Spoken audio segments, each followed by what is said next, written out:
tagline for my company is humanizing AI for care. We've talked about how healthcare needs to be emotionally ready before it can be technologically ready. Help people feel safe, seen, and empowered as that change happens. Latch on something which is already there and build on that. And hundreds of thousands of dollars on the data that powers the technology. The goal is to increase access to healthcare. In this instance, it's that sort of awareness, discernment, judgment, experience, right? As I always say, we have lived, AI has not, human AI co-pilot sort of partnership. And how do you engage in that partnership? Today in the Signal Room, we're talking about what it really takes to scale care responsibly, not by replacing people, but by amplifying them. My guest today is Dr. Mark Gendreau. He has spent his career at the intersection where urgency meets innovation. He's an emergency medicine physician and a senior healthcare executive who's led teams through the most complex challenges in modern care delivery. As a physician leader, he's championed data-driven decision-making, operational readiness, and a culture of safety that keeps the human connection at the heart of every interaction. In this conversation, we'll explore how AI is beginning to collaborate with clinicians, where trust fits into that equation, and what it means to build systems to help people, not just process patients. Dr. Gendreau, you've spent your career on the front lines of emergency medicine and being a chief medical officer. When you hear the phrase scaling care with AI, what does that mean in a real hospital setting? Yeah, what it means is that the goal is to increase access to healthcare. We are having greater needs in terms of the workforce in healthcare. We have aging physician workforce, nursing, and we're having less and less people entering into healthcare. So we need to, to me, as you said at the beginning, it's more of amplifying the workforce that we have so that we can reach more patients and improve the quality and safety of healthcare. Yeah, there's a whole scarcity, I think, is the word I would use for a lot of clinical roles, and especially in the nursing area. I can see why it's such a focus that you have to try to use these tools to optimize the workflows so that people are freed up to do the things that they actually trained for, which is helping people. So I'm curious, because we've talked a little bit about this recently, but I really would love to hear and have you share with some of the listeners, where are you seeing some successes in how AI is being used collaboratively with clinicians, and what makes those specific examples successful in your Yeah, so, three areas really immediately come to mind to me in terms of, really amplifying clinicians and transforming their work-life balance as well. So digital radiology, we have AI tools that basically read images, for example, CAT scans. There's various modules that basically read the images almost instantaneously. They don't interpret, but what they do is they heads up the radiologist as to there's something that you should pay attention to on image 63. And some of these algorithms will actually give you a probability of, if you're doing a CAT scan of the chest, the probability that could be a pulmonary embolus. This is incredibly useful, if you're, particularly in the nighttime, or, there's less and less radiologists, 12 hours a day, they're looking at study after study, there's fatigue that builds in there. And with that fatigue can be diagnostic accuracy. So this really helps them really kind of focus, where they should be looking. It doesn't interpret, that's Right. still in the hands of the human to basically discern and judge, what is going on and then do the interpretation. So I was at a conference in the spring, and there was a trauma surgeon in Nevada, and they were having issues with maintaining their trauma designation with the American College of Surgeons because they were they weren't meeting the guidelines for having a CAT scan of the head read by a radiologist so that they could quickly act upon. And they used this AI product so that it would alert the trauma surgeon that, there's an issue, take a look at, image, whatever, and it helped them decrease their time and get back to trauma designation. So very, very practical, Right. very useful, technology that is really assisting and amplifying the Right. the physician. Um, I would say the second is in documentation. And so we use Ambient AI platforms Yeah. to assist physicians in documentation. This has been transformative to the primary care doctors, not only because it they that this it listens, and then when they're done the note has been generated with about 97% accuracy Okay. as a draft, and this allows the physician to actually look at the patient and touch the patient and Right. spend more time with the patient rather than having their head buried in the computer, documenting everything that needs to be documented. And on the other side of this is we measure something called pajama time, which is we can see when physicians are in the EHR after hours. Right. And we see people who are still trying to catch up 10, 11 o'clock at night. And, this is not sustainable. So, that is a second example of the utility of it. We have an ED that is using an ambient system that also, when you're done with your note, it gives feedback to the clinician. You forgot to introduce yourself. The patient seemed to be a little bit tense when you were saying that, and your response, you could have approached it this way. So not only are you getting that documentation, the physician or the advanced practice provider is getting feedback to be a better clinician on a more human level. These technologies are really amplifying the human in healthcare and not automating them.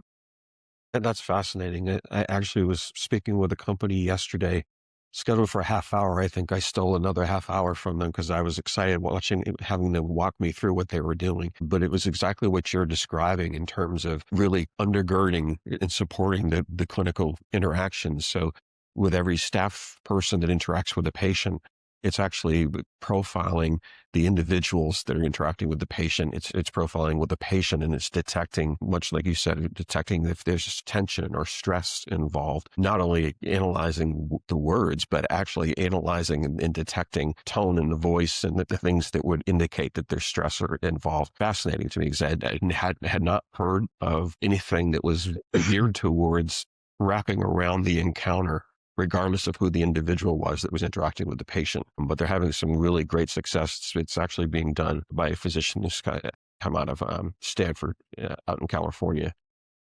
Definitely share some of that information with you, later today, just so you can take a look at what they're doing. It sounds like something that would be right up your alley as an advocate for, helping to relieve the burden that we've continued to layer on to clinicians. You've touched on some great examples of where AI is being useful. Is there an example that stands out in your mind where there's a specific decision where AI added value or where it didn't? and what that taught you about boundaries between the human and the machine? Yeah, I think, just to, like, where has AI sort of not been as stellar? We're essentially, 5 to 10 years into AI, right? And really into AI over the last, I would say, 3, 4 years. Right. And, we see improvement all the time. But take, for example, the digital radiology, where these AI algorithms will basically alert you to something.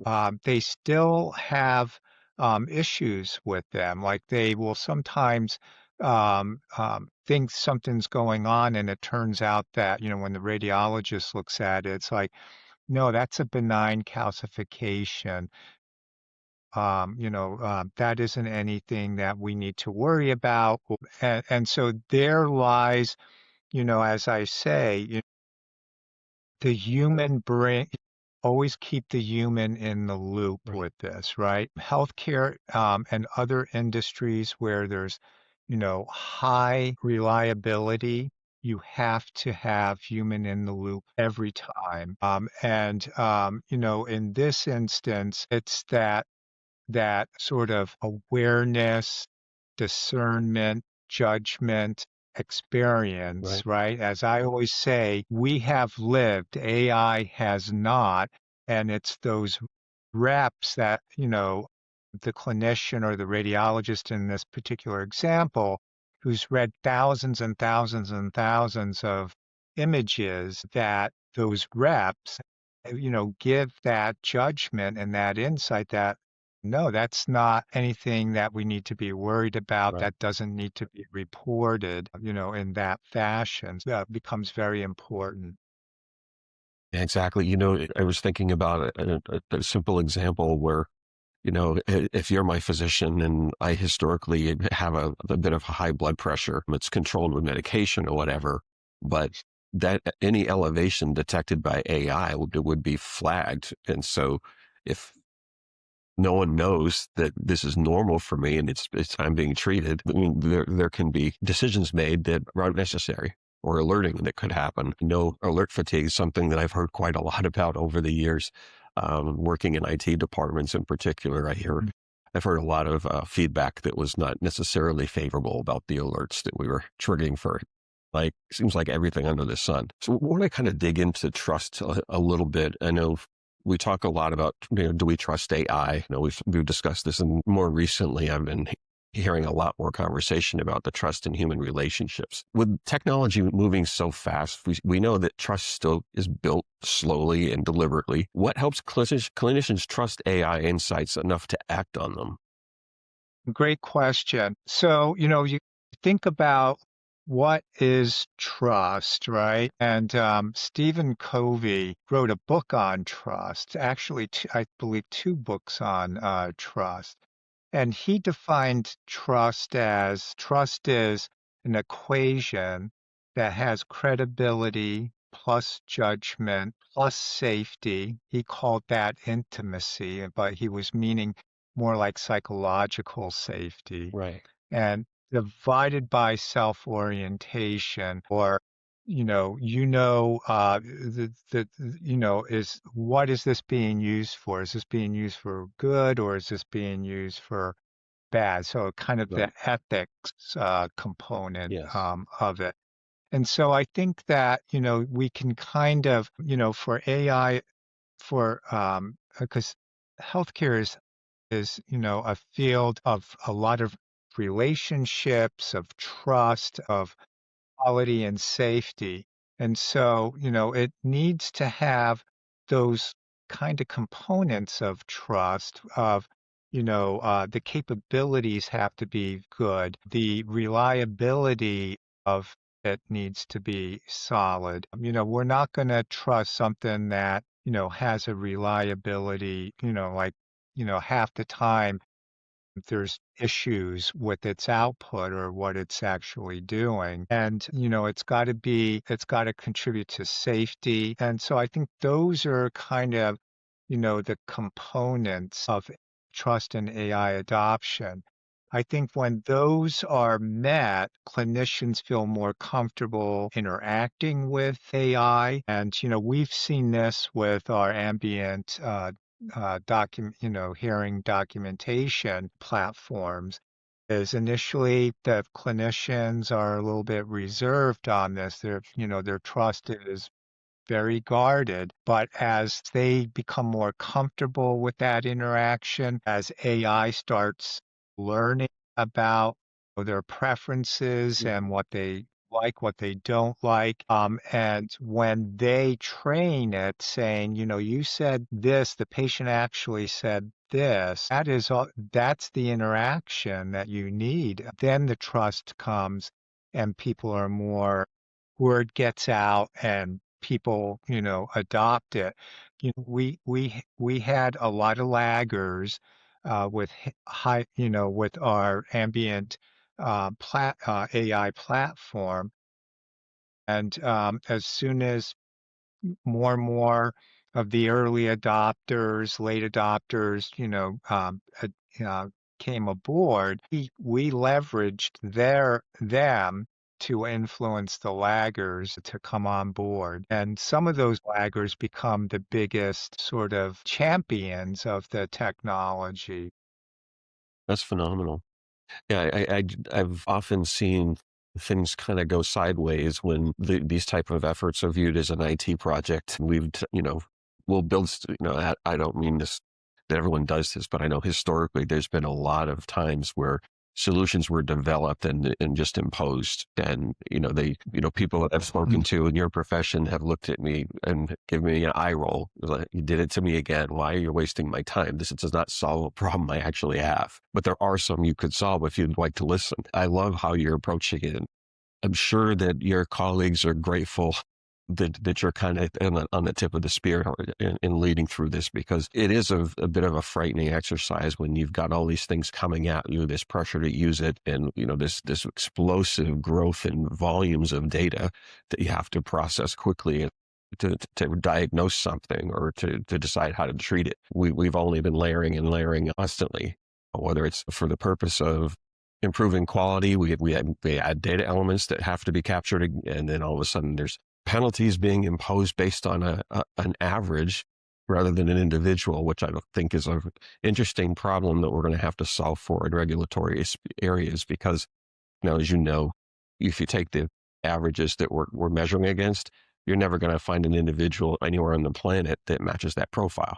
But yet we decide to penalize or incentivize based on that. The practice of medicine is an evolving science, of course. So I don't know how we are going to get there, but I think we really have to lean in on the regulatory side and make sure they understand the regulatory nature of things historically has not been based on reality. It's been based on a static snapshot in time, essentially, which is not going to work with AI. What you're doing in your building, I think, is it's really a culture that you're developing there.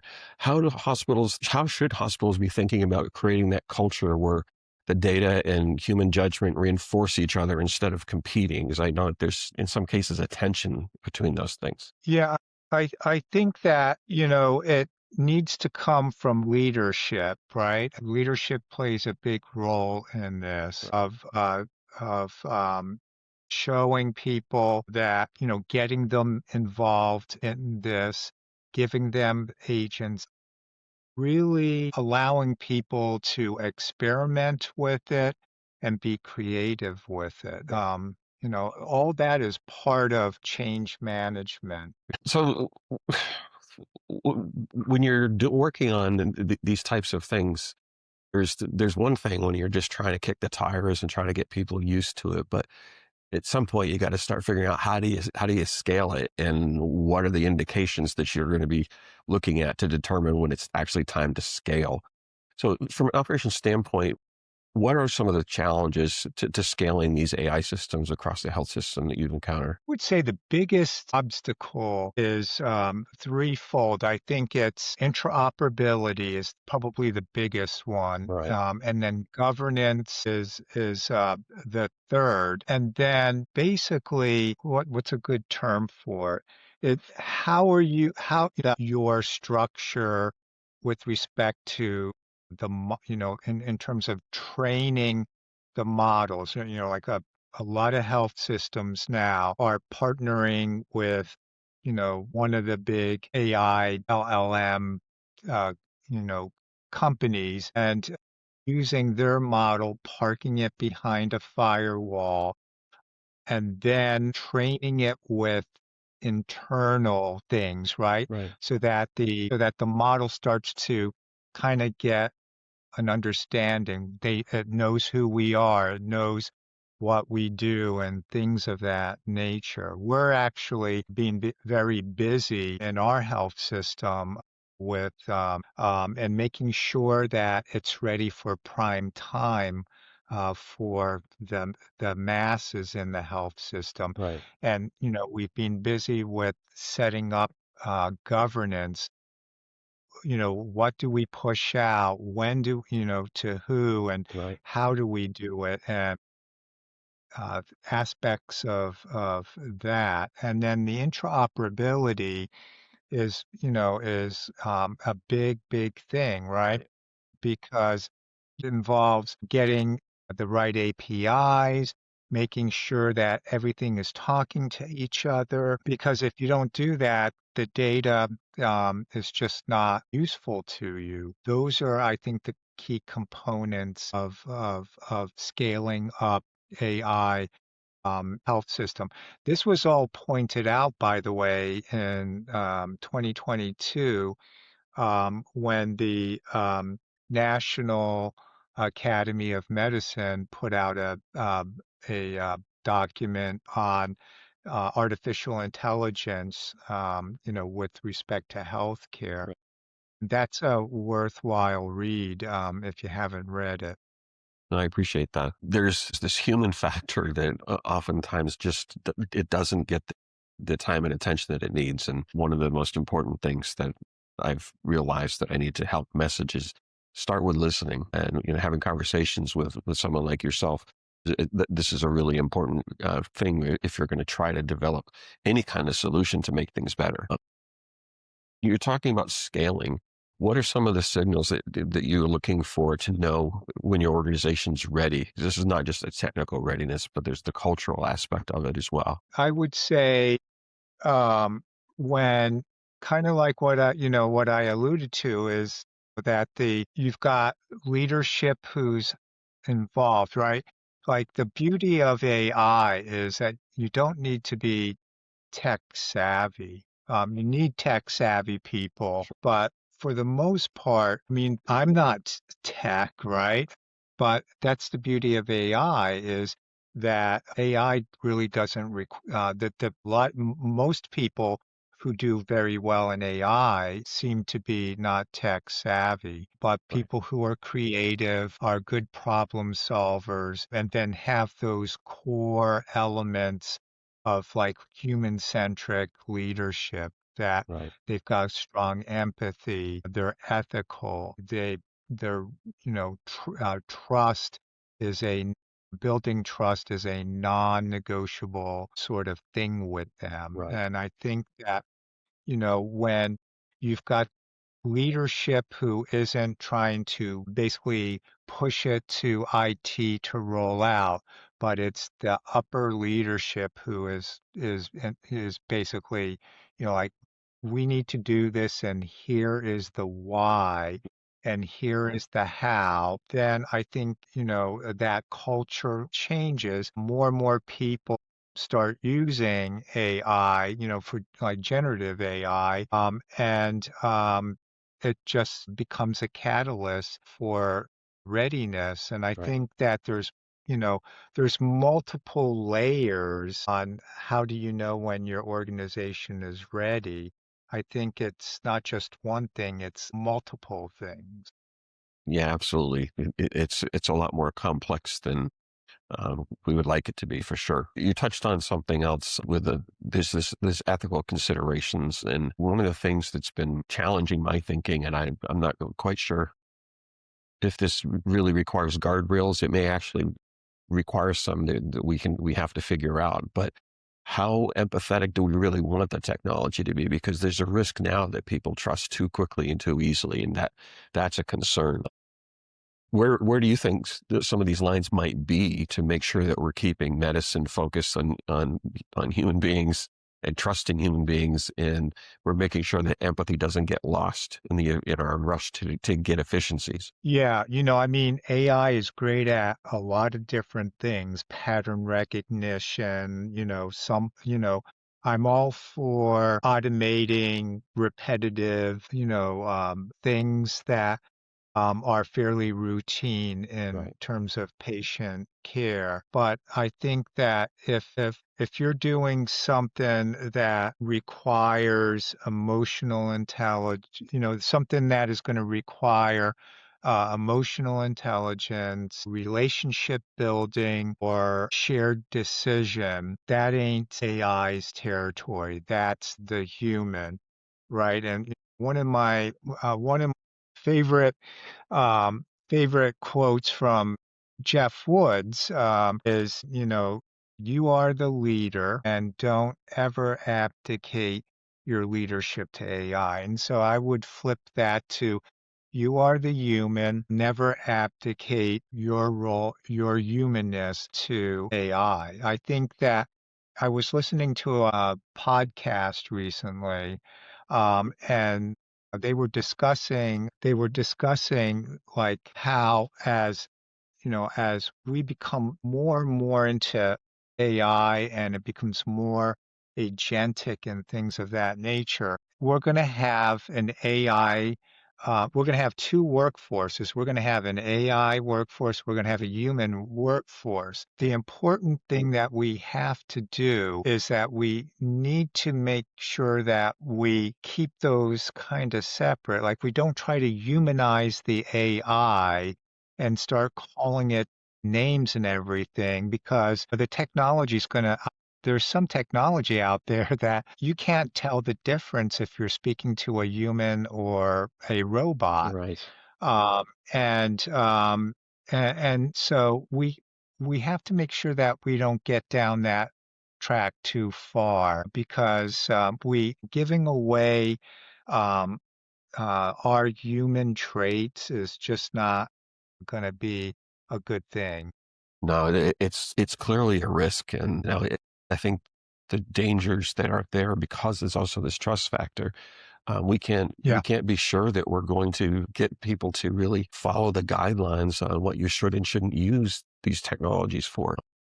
Increasingly, people are connecting, listening to, being influenced by people who look, think, sound, and behave like they do. And they're not necessarily listening. Oftentimes that can be a real miss if you're trying to run an organization as a CEO and your people aren't trusting you that you're going to do things in a way that they don't have to be terrified of losing their jobs. That there's got to be an awareness that you've got to find ways to message so that you know that people are really understanding and they can actually make the decisions to follow it. From a leadership standpoint, I think there's a really significant need to understand better what the experiences are for clinicians.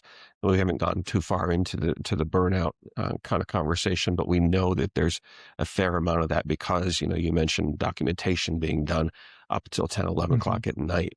How should leaders be thinking about protecting their clinicians from things like the alert fatigue or over automating? But still, we want to make sure that we're moving innovation forward. Yeah, I mean, alert fatigue is big, particularly in the nursing side of things, right? Because they're up there on the floors continuously, and there's alarms going off everywhere. And I would say that uh, an alert needs to earn the right to interrupt a clinician, right? Right. I think is a good way to think about it moving forward. And so, and then another principle is if you're going to add something, you need to take something away, right? In terms Right. of, and so we have so many technology, we have so much technology with alarms and everything that one of the big things that we have become increasingly more concerned about is it almost becomes just background noise that the people don't even hear it. Right. And so that's why, it's on humans and leadership in healthcare to put together alert fatigue committees and actually review what sends alerts Right. and what's the value that it's providing and what's the impact that it's doing and you know if it's not adding value and it's having a negative impact, we need to basically change up that technology. That fits the whole purpose of the podcast that I've created here. There's a ton of noise, and if everything is triggering an alert, there's really no point anymore because that's all you're going to do is respond to alerts, and that's just not a productive way to use the technology. I think it's going to be a very interesting challenge because there just seems to be so many great ideas coming forward, and I'm sure that you're getting a full inbox with your emails from people who have the best things in sliced bread, but it's only going to solve a fraction of a problem that you really want to solve, and that's just not sustainable. But there's so many of them coming at us all the time, but it's really hard to detect sometimes where's the one that's got some real value and can have some real impact. There's a lot of noise out there, There is. and that signal to noise ratio, we got to somehow make that better. So if we look forward 5 years from now, speaking of signals, what do you think will be the single most important one that you'll be watching that tells you that this AI and human collaboration are actually improving care? I would say outcomes, that we're seeing better health outcomes. We're seeing, the health disparities, gaps, um, shrink or go away totally. And pajama time goes down to zero. I think those are the signals that would tell me that we've succeeded. So you just used a term that I'm sure I'm not the only one that hasn't heard this, but please help me understand what the pajama time is really all about. That's probably doctor code, I imagine. Yeah, that's so when a clinician is documenting 10, 11, 12 o'clock 12 o'clock in the morning to catch up on documentation, that's what we call pajama time. I might have to borrow that, but I'll give you credit. Dr. Gendreau, if folks are interested in reaching out to you to obviously to understand what it is that you're doing, that you're seeing bring successful adoption, how do they reach you? They can best reach me on LinkedIn. Fantastic. And for those that are listening, I'll make sure that you have all the information you need in the show notes to reach out to Dr. Gendreau. It's been a pleasure to have you on today. Fascinating conversation. I'm sure we'll be having more of them in the future. But thank you so much for taking the time. It means a great deal to me personally. So thank you for being here, Dr. Gendreau. You bet, Chris. Thank you. Well, that's going to do it for this episode of The Signal Room. If today's conversation sparks something in you, an idea, a challenge, or a question, don't keep it to yourself. Join the conversation on LinkedIn or visit us at signalroompodcast.com. We're here to amplify the signals that matter across leadership, ethics, and innovation in healthcare.